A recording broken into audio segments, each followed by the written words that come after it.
باب نمبر 214 ناتواں کے لیے رخصت ہے کہ وہ قربانی کے دن فجر کی نماز منا میں پڑھ لے۔ حدیث نمبر 3051 سیدنا ابن عباس رضی اللہ عنہما بیان کرتے ہیں، رسول اللہ صلی اللہ علیہ وسلم نے مجھے اپنے گھر کی ناتوانوں کے ساتھ بھیج دیا، پس ہم نے فجر کی نماز منا میں پڑھی اور ہم نے جمرہ کی رمی کی۔ حکم الحدیث صحیح۔ حدیث نمبر 3052 ام المومنین عائشہ رضی اللہ عنہا نے بیان کیا، میں نے چاہا کہ میں رسول اللہ صلی اللہ علیہ وسلم سے اجازت طلب کر لیتی، جس طرح سیدہ سودا رضی اللہ عنہا نے آپ سے اجازت طلب کی، پس میں لوگوں کے آنے سے پہلے منا میں فجر کی نماز پڑھ لیتی۔ سیدہ سودا رضی اللہ عنہا بھارے جسم والی خاتون تھی، انہوں نے رسول اللہ صلی اللہ علیہ وسلم سے اجازت طلب کر لی تھی تو آپ نے انہیں اجازت دے دی تھی، پس انہوں نے فجر کی نماز منا میں پڑھی تھی اور لوگوں کے پہنچنے سے پہلے رمی کر لی تھی۔ حکم الحدیث صحیح۔ حدیث نمبر 3053 عطا بن ابی رباح سے روایت ہے کہ سیدہ اسماء بنت ابی بکر رضی اللہ عنہا نے آزاد کردہ غلام نے انہیں بتایا کہ میں سیدہ اسماء بنت ابی بکر رضی اللہ عنہا کے ساتھ پچھلی رات منا پہنچ گیا تھا۔ میں نے ان سے کہا، ہم تو پچھلی رات ہی منا پہنچ گئے ہیں، تو انہوں نے فرمایا، ہم اس شخصیت کی موجودگی میں اس طرح کیا کرتے تھے جو کہ تجھ سے بہتر تھی۔ حکم الحدیث صحیح۔ حدیث نمبر 3054 عروہ نے بیان کیا، سیدنا اسامہ بن زید رضی اللہ عنہ سے دریافت کیا گیا جبکہ میں ان کے ساتھ بیٹھا ہوا تھا، رسول اللہ صلی اللہ علیہ وسلم حجۃ الوداع میں جس وقت عرفات سے لوٹے تھے تو آپ کس طرح چلتے تھے؟ انہوں نے فرمایا، آپ اپنے اونٹ کو چلاتے تھے، پس جب کشادہ جگہ پاتے تھے تو دوڑاتے تھے۔ حکم الحدیث صحیح۔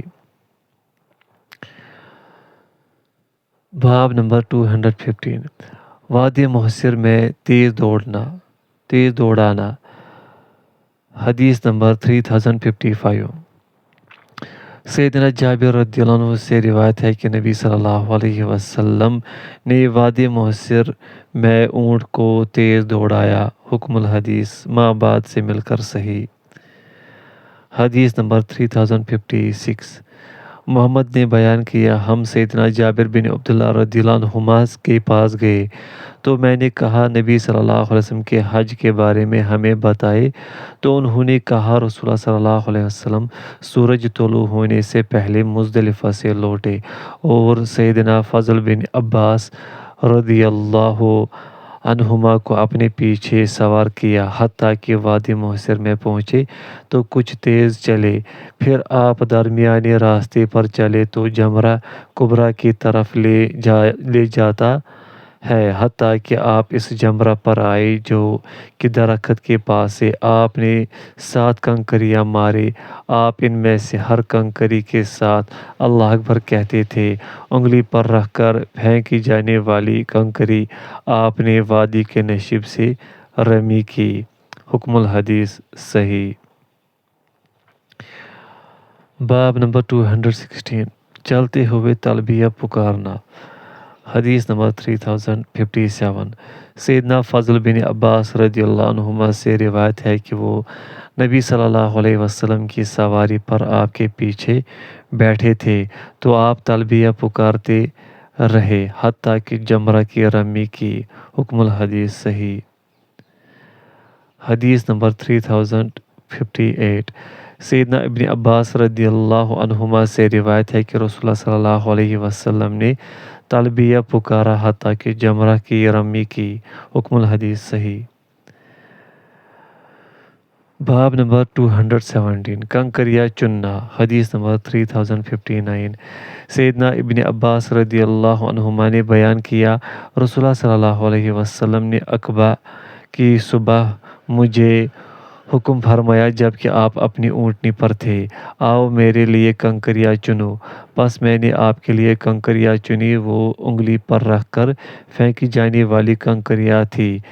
جب میں نے ان کو آپ کے دست مبارک میں رکھا تو آپ صلی اللہ علیہ وسلم نے فرمایا، ان جیسی کنکریوں کے ساتھ رمی کرو، دین میں غلو کرنے سے بچو، دین میں غلو کرنے سے تم سے پہلے لوگوں کو ہلاک کیا۔ حکم الحدیث صحیح۔ باب نمبر 218، کنکریاں کہاں سے اٹھائی چنی جائے۔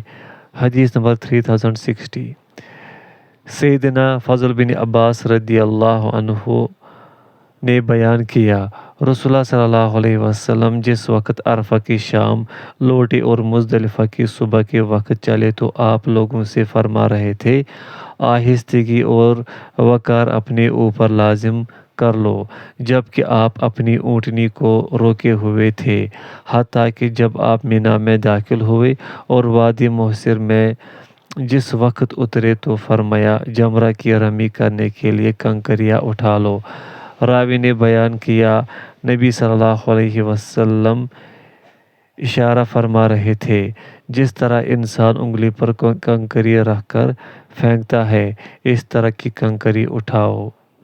حکم الحدیث صحیح۔ باب نمبر 219، کنکری کا سائز۔ حدیث نمبر 3061، سیدنا ابن عباس رضی اللہ عنہما نے بیان کیا، رسول اللہ صلی اللہ علیہ وسلم نے عقبہ کی صبح جب کہ آپ اونٹنی پر تھے فرمایا، آؤ میرے لیے کنکریاں اٹھاؤ۔ پس میں نے آپ کے لیے کنکریاں اٹھائی، وہ انگلی پر رکھ کر پھینکی جانے والی کنکری کے برابر تھی۔ پس آپ نے انہیں اپنے ہاتھ میں رکھا اور آپ انہیں اپنے ہاتھ میں ہلانے لگے۔ حدیث کے راوی یحییٰ نے اپنے ہاتھ میں ان کے ہلانے کا وصف بیان کیا کہ ہاں ان جیسی۔ حکم الحدیث صحیح۔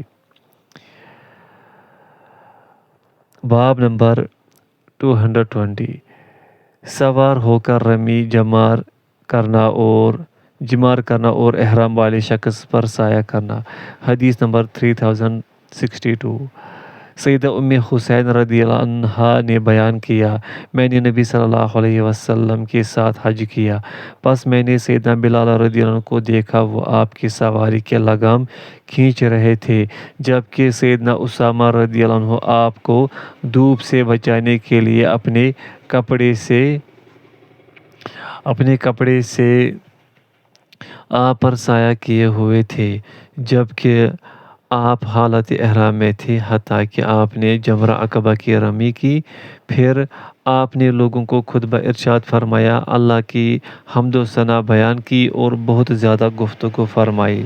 حکم الحدیث صحیح۔ حدیث نمبر 3063، سیدنا قدامہ بن عبداللہ رضی اللہ عنہ نے بیان کیا، میں نے رسول اللہ صلی اللہ علیہ وسلم کو اپنی صحبہ اونٹنی پر سوار ہو کر قربانی کے دن جمرہ عقبہ کی رمی کرتے ہوئے دیکھا، آپ نے مارا نہ ڈانٹا اور نہ ہی دور ہونے کو کہا۔ حکم الحدیث صحیح۔ حدیث نمبر 3064، سیدنا جابر رضی اللہ عنہ بیان کرتے ہیں، میں نے رسول اللہ صلی اللہ علیہ وسلم کو اپنے اونٹ پر سوار ہو کر رمی کرتے ہوئے دیکھا اور آپ صلی اللہ علیہ وسلم فرما رہے تھے، لوگو اپنے عبادات کے طریقے سیکھ لو، اس لیے ہو سکتا ہے کہ میں اس سال کے بعد حج نہ کر سکوں۔ حکم الحدیث صحیح۔ باب نمبر 221، قربانی کے دن جمرہ عقبہ کی رمی کا وقت۔ حدیث نمبر 3065، سیدنا جابر رضی اللہ عنہ نے بیان کیا، رسول اللہ صلی اللہ علیہ وسلم نے قربانی کے دن چاشت کے وقت جمرہ کی رمی کی اور قربانی کے دن کے بعد سورج ڈھلنے پر رمی کی۔ حکم الحدیث صحیح۔ باب نمبر 222، طلوع آفتاب سے پہلے جمرہ عقبہ کی رمی کی ممانعت۔ حدیث نمبر 3066، سیدنا ابن عباس رضی اللہ عنہما نے بیان کیا، رسول اللہ صلی اللہ علیہ وسلم نے ہم بنو عبد المطلب کے لڑکوں کو گدھوں پر سوار کر کے بھیجا۔ آپ ہمارے رانوں پر مار کر فرماتے تھے، بیٹو جمرہ عقبہ کی رمی نہ کرنا حتیٰ کہ سورج طلوع ہو جائے۔ حکم الحدیث صحیح۔ حدیث نمبر 3067 سیدنا ابن عباس رضی اللہ عنہما سے روایت ہے کہ نبی صلی اللہ علیہ وسلم نے اپنے گھر والوں کو پہلے روانہ فرما دیا اور انہیں حکم فرمایا کہ وہ جمرہ کی رمی نہ کرے حتیٰ کہ سورج طلوع ہو جائے۔ حکم الحدیث صحیح۔ باب نمبر 223 اس بارے میں خواتین کے لیے رخصت۔ حدیث نمبر 3068 ام المؤمنین عائشہ رضی اللہ عنہا سے روایت ہے کہ رسول اللہ صلی اللہ علیہ وسلم نے اپنی ایک زوجہ محترمہ کو حکم فرمایا کہ وہ مزدلفہ کی رات مزدلفہ سے کوچ کر جائے، جمرہ عقبہ جا کر اس کی رمی کرے اور صبح کو اپنی قیام گاہ پر آ جائے۔ عطا اسی طرح کیا کرتے تھے حتیٰ کہ وہ وفات پا گئے۔ حکم الحدیث ضعیف الاسناد۔ حدیث نمبر باب نمبر 224 شام کے بعد رمی کرنا۔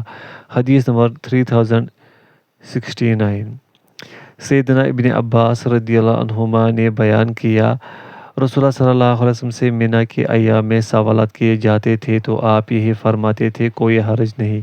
ایک آدمی نے آپ سے سوال کیا تو اس نے عرض کیا، میں نے ذبح کرنے سے پہلے سر کے بال موڑ لیے ہیں۔ آپ صلی اللہ علیہ وسلم نے فرمایا، کوئی حرج نہیں۔ ایک آدمی نے عرض کیا، میں نے شام کے بعد رمی کی ہے۔ آپ نے فرمایا، کوئی حرج نہیں۔ حکم الحدیث صحیح۔ باب نمبر 225 حدیث چرواہوں کی رمی کا بیان۔ حدیث نمبر 3070 سیدنا عدی رضی اللہ عنہ سے روایت ہے کہ نبی صلی اللہ علیہ وسلم نے چرواہوں کے لیے اجازت دی کہ وہ ایک دن رمی کرے اور ایک دن رمی نہ کرے۔ حکم الحدیث صحیح۔ حدیث نمبر 3071 عاصم بن عدی سے روایت ہے کہ نبی صلی اللہ علیہ وسلم نے چرواہوں کو منی میں رات گزارنے کے بارے میں رخصت دی کہ وہ وہاں رات نہ گزارے، وہ قربانی کے دن رمی کرے اور ان کے بعد 2 دن کی رمی کو ان میں سے ایک دن میں جمع کر لے۔ حکم الحدیث صحیح۔ باب نمبر 226 وہ جگہ جہاں سے جمرہ عقبہ کی رمی کی جائے۔ حدیث نمبر 3072 عبد الرحمن یعنی ابن یزید نے بیان کیا، عبداللہ بن مسعود رضی اللہ عنہ سے بیان کیا گیا کہ لوگ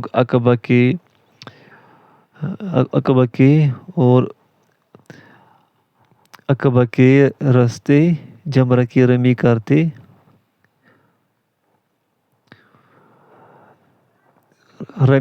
ہیں۔ انہوں راوی نے کہا، پس سیدنا عبداللہ رضی اللہ عنہ نے وادی کے نشیب سے رمی کی، پھر فرمایا، اس ذات کی قسم جس کے علاوہ کوئی معبود نہیں، جس شخصیت صلی اللہ علیہ وسلم پر سورۃ البقرہ نازل ہوئی، انہوں نے یہی وادی کے نشیب سے رمی کی تھی۔ حکم الحدیث صحیح۔ حدیث نمبر 3073 عبد الرحمن بن یزید نے کہا، سیدنا عبداللہ رضی اللہ عنہ نے 7 کنکریوں کے ساتھ جمرہ کی رمی کی، انہوں نے بیت اللہ کو اپنی بائیں جانب کیا اور عرفہ کو اپنی دائیں جانب، اور فرمایا، یہ اس شخصیت صلی اللہ علیہ وسلم کا مقام ہے جن پر سورۃ البقرہ نازل ہوئی تھی۔ ابو عبد الرحمن نے بیان کیا، اس حدیث میں ابن ابی عدی کے علاوہ کسی نے منصور کا ذکر نہیں کیا۔ واللہ تعالی عالم۔ حکم الحدیث صحیح۔ حدیث نمبر 3074 عبد الرحمن بن یزید نے بیان کیا، میں نے سیدنا ابن مسعود رضی اللہ عنہ کو دیکھا، انہوں نے وادی کے نشیب سے جمرہ عقبہ کی رمی کی، پھر فرمایا، اس ذات کی قسم جس کے علاوہ کوئی معبود نہیں، یہ مقام اس شخصیت صلی اللہ علیہ وسلم کا ہے جن پر سورۃ البقرہ نازل ہوئی تھی۔ حکم الحدیث صحیح۔ حدیث نمبر 3075 اعمش نے بیان کیا، میں نے حجاج کو بیان کرتے ہوئے سنا، تم سورۃ البقرہ نہ کہو بلکہ یوں کہو یہ وہ سورت جس میں گائے کا ذکر کیا جاتا ہے۔ پس میں نے اس کا ابراہیم سے ذکر کیا تو انہوں نے کہا عبدالرحمن بن یزید نے مجھے بیان کیا کہ جس وقت سیدنا عبداللہ رضی اللہ عنہ نے جمرہ عقبہ رمی کی وہ اس وقت ان کے ساتھ تھے۔ وہ وادی کے نشیب میں آئے اور اس یعنی جمرہ کے سامنے ہو کر 7 کنکریوں کے ساتھ اس کی رمی کی اور ہر کنکری کے ساتھ اللہ اکبر کہا۔ تو میں نے کہا لوگ تو پہاڑ پر چڑھتے ہیں؟ تو انہوں نے کہا اس ذات کی قسم جس کے سوا کوئی معبود نہیں، میں نے اس شخصیت کو جن پر سورۃ البقرہ نازل ہوئی یہی دیکھا تھا اور انہوں نے رمی کی۔ حکم الحدیث صحیح۔ حدیث نمبر 3076 سیدنا جابر رضی اللہ عنہ سے روایت ہے کہ رسول اللہ صلی اللہ علیہ وسلم نے انگلی پر رکھ کر پھینکی جانے والی کنکری کے مثل کنکریوں کے ساتھ رمی کی۔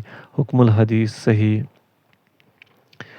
حدیث نمبر 3077 سیدنا جابر رضی اللہ عنہ نے بیان کیا میں نے رسول اللہ صلی اللہ علیہ وسلم کو انگلی پر رکھ کر پھینکی جانے والی کنکری کے مثل کنکریوں کے ساتھ رمی کرتے ہوئے دیکھا۔ حکم الحدیث صحیح۔ باب نمبر 227 رمی جمار کے لیے کنکریوں کی تعداد۔ حدیث نمبر 3078 محمد بن علی بن حسین نے بیان کیا ہم سیدنا جابر بن عبداللہ رضی اللہ عنہ کے پاس گئے تو میں نے کہا مجھے نبی صلی اللہ علیہ وسلم کے حج کے متعلق بتائے تو انہوں نے فرمایا کہ رسول اللہ صلی اللہ علیہ وسلم نے اس جمرہ کی جو کہ درخت کے پاس ہے 7 کنکریوں کے ساتھ رمی کی۔ آپ دن میں سے ہر کنکری کے ساتھ اللہ اکبر پڑھتے تھے۔ آپ نے وادی کے نشیب سے رمی کی پھر قربان گاہ کی طرف مڑے تو قربانی کی۔ حکم الحدیث صحیح۔ حدیث نمبر 3079 سیدنا سعد رضی اللہ عنہ نے بیان کیا ہم حج کر کے نبی صلی اللہ علیہ وسلم کے ساتھ لوٹے جبکہ ہم میں سے کوئی کہہ رہا تھا میں نے 7 کنکریوں کے ساتھ رمی کی اور کوئی کہہ رہا تھا کہ میں نے 6 کے ساتھ رمی کی اور کسی نے کسی دوسرے پر کوئی اعتراض نہیں کیا۔ حکم الحدیث صحیح الاسناد۔ حدیث نمبر 3080 ابو مجلس بیان کرتے ہیں میں نے سیدنا ابن عباس رضی اللہ عنہما سے رمی جمار کے متعلق کسی چیز کے متعلق پوچھا تو انہوں نے فرمایا مجھے معلوم نہیں کہ رسول اللہ صلی اللہ علیہ وسلم نے 6 کنکریوں کے ساتھ اس کی رمی کی یا 7 کے ساتھ۔ حکم الحدیث صحیح۔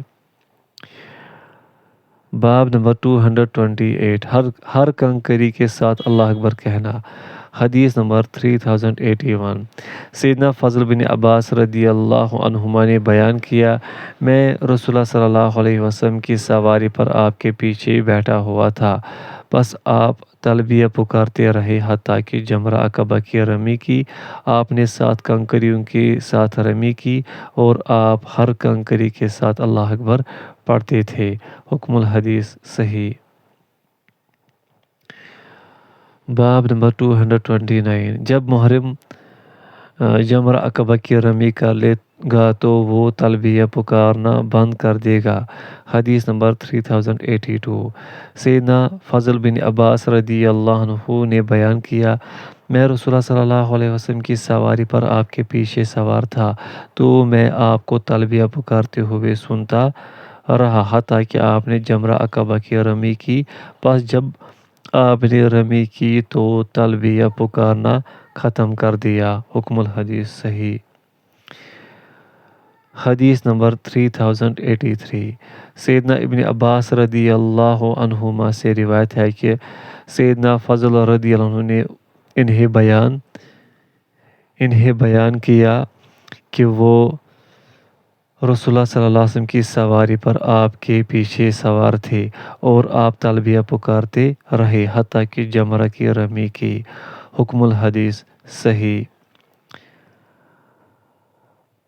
حدیث نمبر 3084 سیدنا فضل بن عباس رضی اللہ عنہ سے روایت ہے کہ وہ نبی صلی اللہ علیہ وسلم کی سواری پر آپ کے پیچھے سوار تھے تو آپ تلبیہ پکارتے رہے حتیٰ کہ آپ نے جمرہ عقبہ کی رمی کی۔ حکم الحدیث صحیح۔ باب نمبر 230 رمی جمار کے بعد دعا۔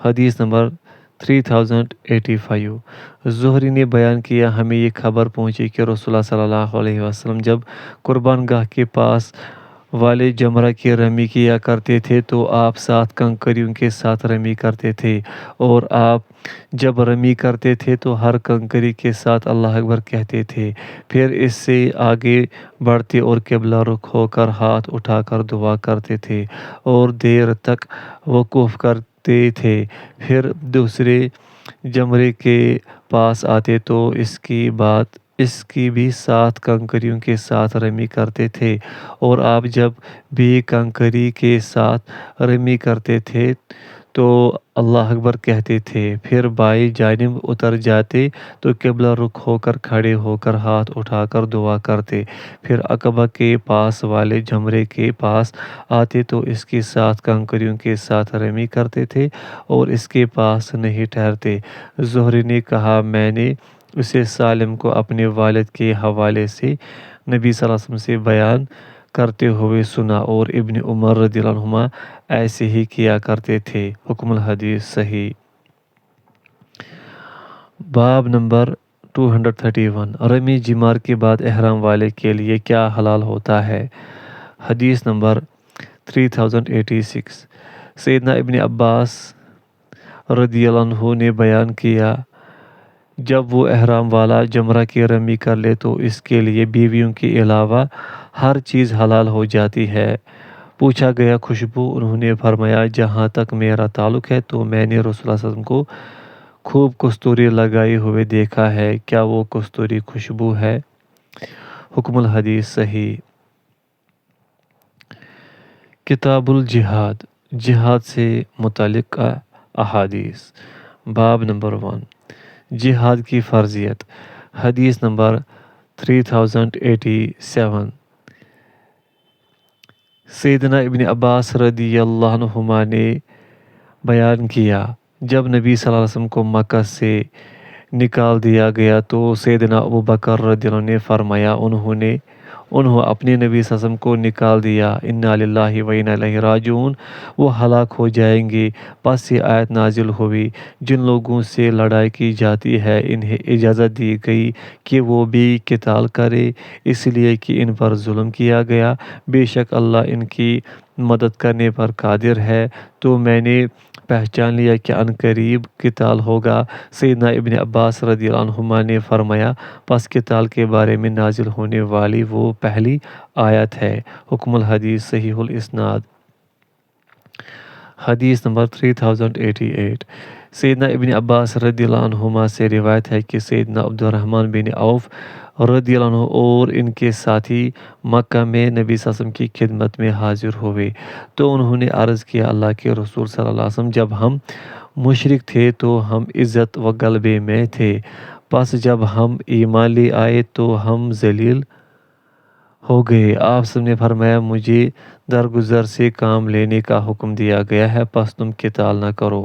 پس جب اللہ نے ہمیں مدینہ منتقل فرما دیا تو ہمیں قتال کا حکم فرمایا تو وہ لڑنے سے باز رہے۔ تب اللہ عز و جل نے یہ آیت نازل فرمائی، کیا آپ نے ان لوگوں کی طرف نہیں دیکھا جنہیں کہا گیا کہ اپنے ہاتھوں کو لڑائی سے روکے رکھو اور نماز قائم کرو۔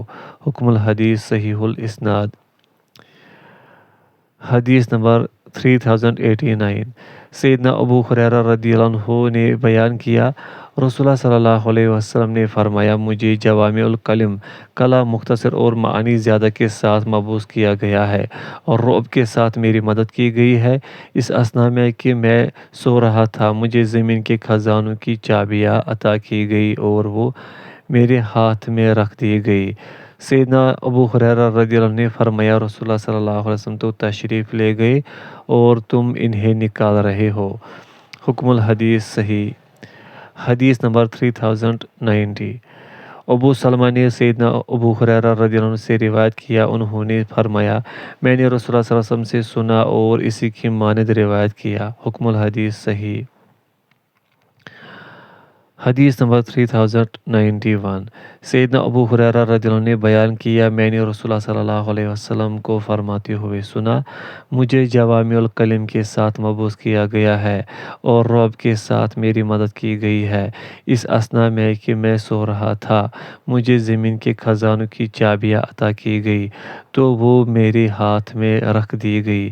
سیدنا ابو ہریرہ رضی اللہ عنہ نے بیان کیا، پس رسول اللہ صلی اللہ علیہ وسلم تو تشریف لے گئے اور تم ان خزانوں کو نکال رہے ہو۔ حکم الحدیث صحیح۔ حدیث نمبر 3092 سیدنا ابو ہریرہ رضی اللہ عنہ نے بیان کیا کہ رسول اللہ صلی اللہ علیہ وسلم نے فرمایا، مجھے حکم دیا گیا ہے کہ میں لوگوں سے قتال کروں حتیٰ کہ وہ لا الہ الا اللہ کا اقرار کر لے، پس جس نے لا الہ الا اللہ کا اقرار کر لیا تو اس نے اس اسلام کے حق کے علاوہ اپنا مال اور اپنی جان مجھ سے بچا لی اور اس کا حساب اللہ کے ذمے ہے۔ حکم الحدیث صحیح متواتر۔ حدیث نمبر 3093 سیدنا ابو ہریرہ رضی اللہ عنہ نے بیان کیا، جب رسول اللہ صلی اللہ علیہ وسلم نے وفات پائی اور سیدنا ابو بکر رضی اللہ عنہ خلیفہ بنے تو عرب کے کچھ لوگ کافر ہو گئے۔ سیدنا عمر رضی اللہ عنہ نے فرمایا، ابو بکر رضی اللہ عنہ آپ لوگوں سے کس طرح قتال کرو گے؟ حالانکہ نبی صلی اللہ علیہ وسلم نے فرمایا، مجھے حکم دیا گیا ہے کہ میں لوگوں سے جنگ کروں حتیٰ کہ وہ لا الہ الا اللہ کہیں، تو جس نے لا الہ الا اللہ کہہ دیا اس نے مجھ سے اپنی جان اور مال بچا لیا، سوائے اس کے حق کے اور اس کا حساب اللہ کے ذمے ہے۔ تو سیدنا ابو بکر رضی اللہ عنہ نے فرمایا، اللہ کی قسم جس نے نماز اور زکوٰۃ میں فرق کیا تو میں اس سے ضرور قتال کروں گا، اس لیے کہ زکوٰۃ مال کا حق ہے۔ اللہ کی قسم اگر انہوں نے مجھے بکری کا بچہ بھی زکوٰۃ میں دینے سے انکار کیا جسے وہ رسول اللہ صلی اللہ علیہ وسلم کو دیا کرتے تھے تو میں اس کے ادا نہ کرنے پر ان سے قتال کروں گا۔ سیدنا عمر کہتے ہیں، اللہ کی قسم میں تو یہی سمجھا تھا کہ اللہ عز و جل نے قتال کے لیے ابو بکر رضی اللہ عنہ کا سینہ کھول دیا تھا اور میں نے جان لیا کہ وہی حق ہے۔ حکم الحدیث صحیح۔ حدیث نمبر 3094 سیدنا ابو ہریرہ رضی اللہ عنہ نے بیان کیا، جب رسول اللہ صلی اللہ علیہ وسلم نے وفات پائی اور آپ کے بعد سیدنا ابو بکر رضی اللہ عنہ خلیفہ بنے تو عرب کے کچھ قبائل کافر ہو گئے۔ سیدنا عمر رضی اللہ عنہ نے فرمایا، سیدنا ابو بکر رضی اللہ عنہ آپ لوگوں سے کیسے قتال کر سکتے ہیں جبکہ رسول اللہ صلی اللہ علیہ وسلم فرما چکے ہیں، مجھے حکم دیا گیا ہے کہ میں لوگوں سے قتال کرتا ہوں حتیٰ کہ وہ لا الہ الا اللہ کا اقرار کر لے، پس جس نے لا الہ الا اللہ کا اقرار کر لیا تو اس نے مجھ سے اپنا مال اور اپنی جان بچا لی، سوائے اس کے حق کے اور اس کا حساب اللہ کے ذمے ہے۔ سیدنا ابو بکر رضی اللہ عنہ نے فرمایا، جو شخص نماز اور زکوٰۃ میں فرق کرے گا میں اس سے ضرور قتال کروں گا، بے شک زکوٰۃ مال کا حق ہے۔ اللہ کی قسم اگر انہوں نے زکوٰۃ میں بکری کا بچہ دینے سے انکار کر دیا جسے وہ رسول اللہ صلی اللہ علیہ وسلم کو ادا کیا کرتے تھے تو میں اس کے ادا نہ کرنے پر ان سے قتال کروں گا۔ سیدنا عمر رضی اللہ عنہ نے فرمایا، اللہ کی قسم میں نے تو یہی دیکھا کہ اللہ عز و جل نے ابو بکر رضی اللہ عنہ کے سینے کو قتال کے لیے کھول دیا، پس میں نے جان لیا کہ وہی حق ہے۔ حدیث کے الفاظ احمد کے ہیں۔ حکم الحدیث صحیح۔ حدیث نمبر 3095 سیدنا ابو ہریرہ رضی اللہ عنہ نے بیان کیا، جب سیدنا ابو بکر رضی اللہ عنہ نے ان مانعین زکوٰۃ سے قتال کرنے کا قصد کیا تو سیدنا عمر رضی اللہ عنہ نے فرمایا، ابو بکر رضی اللہ عنہ آپ لوگوں سے کس طرح قتال کریں گے جبکہ رسول اللہ صلی اللہ علیہ وسلم فرما چکے ہیں، مجھے حکم دیا گیا ہے کہ میں لوگوں سے قتال کروں حتیٰ کہ وہ لا الہ الا اللہ کا اقرار کر لے، پس جب انہوں نے اس کا اقرار کر لیا تو انہوں نے اپنی جانیں اور اپنے اموال مجھ سے محفوظ کر لیے، سوائے اس کے حق کے۔ سیدنا ابو بکر رضی اللہ عنہ نے فرمایا، جو شخص نماز اور زکوٰۃ میں فرق کرے گا میں اس سے ضرور قتال کروں گا۔ اللہ کی قسم اگر انہوں نے مجھ سے بکری کا ایک بچہ بھی روک لیا جس سے وہ رسول اللہ صلی اللہ علیہ وسلم کو ادا کیا کرتے تھے، تو اس کے ادا نہ کرنے پر میں ان سے قتال کروں گا۔ سیدنا عمر رضی اللہ عنہ نے فرمایا، اللہ کی قسم میں تو یہی سمجھا ہوں کہ اللہ تعالیٰ نے ان کے قتال کے لیے سیدنا ابوبکر رضی اللہ عنہ کے سینے کو کھول دیا، بس میں نے جان لیا کہ وہی حق ہے۔ حکم الحدیث صحیح۔ حدیث نمبر 3096۔ سیدنا انس بن مالک رضی اللہ عنہ نے بیان کیا، جب رسول اللہ صلی اللہ علیہ وسلم نے وفات پائی تو عرب کے کچھ قبائل مرتد ہو گئے۔ عمر نے فرمایا، ابوبکر رضی اللہ عنہ آپ ان عربوں سے کس طرح قتال کریں گے؟ تو سیدنا ابوبکر رضی اللہ عنہ نے فرمایا، رسول اللہ صلی اللہ علیہ وسلم نے فرمایا ہے، مجھے حکم دیا گیا ہے کہ میں لوگوں سے قتل کرتا رہوں حتیٰ کہ وہ گواہی دے کہ اللہ کے سوا کوئی معبود نہیں اور یہ کہ میں اللہ کا رسول ہوں، اور وہ نماز قائم کرے اور زکوٰۃ عطا کرے۔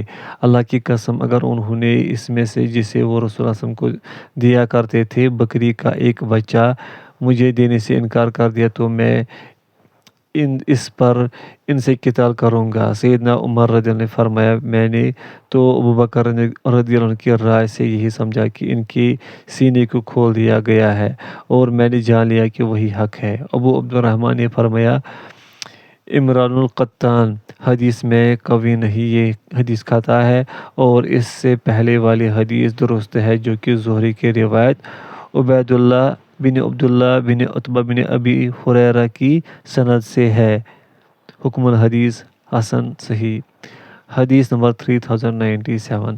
سیدنا ابو ہریرہ رضی اللہ عنہ نے بیان کیا کہ رسول اللہ صلی اللہ علیہ وسلم نے فرمایا، مجھے حکم دیا گیا ہے کہ میں لوگوں سے قتال کرتا رہوں حتیٰ کہ وہ اقرار کر لے کہ اللہ کے سوا کوئی معبود نہیں، بس جس نے اس کا اقرار کر لیا تو اس نے اپنی جان اور اپنا مال مجھ سے بچا لیا، سوائے اس اسلام کے حق کے، اور اس کا حساب اللہ کے ذمہ ہے۔ حکم الحدیث صحیح۔ حدیث نمبر 3098۔ سیدنا انس رضی اللہ عنہ نے نبی صلی اللہ علیہ وسلم سے روایت کیا، آپ صلی اللہ علیہ وسلم نے فرمایا، مشرکوں کے ساتھ اپنے اموال، اپنے ہاتھوں اور اپنی زبانوں کے ساتھ جہاد کرو۔ حکم الحدیث صحیح۔ باب نمبر 2، ترک جہاد کی سنگینی۔ حدیث نمبر 3099۔ سیدنا ابو ہریرہ رضی اللہ عنہ سے روایت ہے کہ نبی صلی اللہ علیہ وسلم نے فرمایا، جو شخص اس حال میں وفات پائے کہ اس نے جہاد کیا، نہ اپنے دل میں جہاد کی نیت کی، تو وہ نفاق کے شعبے پر وفات پاتا ہے۔ حکم الحدیث صحیح۔ باب نمبر 3، کسی لشکر سے پیچھے رہ جانے کی رخصت۔ حدیث نمبر 3100۔ سیدنا ابو ہریرہ رضی اللہ عنہ نے بیان کیا، میں نے رسول اللہ صلی اللہ علیہ وسلم کو فرماتے ہوئے سنا، اس ذات کی قسم جس کے ہاتھ میں میری جان ہے، اگر مومنوں کے کچھ آدمیوں کے دلوں میں اس سے رنج نہ ہوتا کہ میں انہیں چھوڑ کر جہاد کر کے اپنے ساتھ لے چلوں، تو میں کسی چھوٹے سے چھوٹے ایسی کسی لشکر کے ساتھ جانے سے بھی نہ رکتا جو اللہ عز و جل کے راستے میں جہاد کے لیے جا رہا ہوتا۔ اس ذات کی قسم جس کے ہاتھ میں میری جان ہے، میری تو آرزو ہے کہ میں اللہ کی راہ میں قتل شہید کر دیا جاؤں، پھر زندہ کر دیا جاؤں، پھر قتل کر دیا جاؤں، پھر زندہ کر دیا جاؤں، پھر شہید کر دیا جاؤں، پھر زندہ کر دیا جاؤں، پھر شہید کر دیا جاؤں۔ حکم الحدیث صحیح۔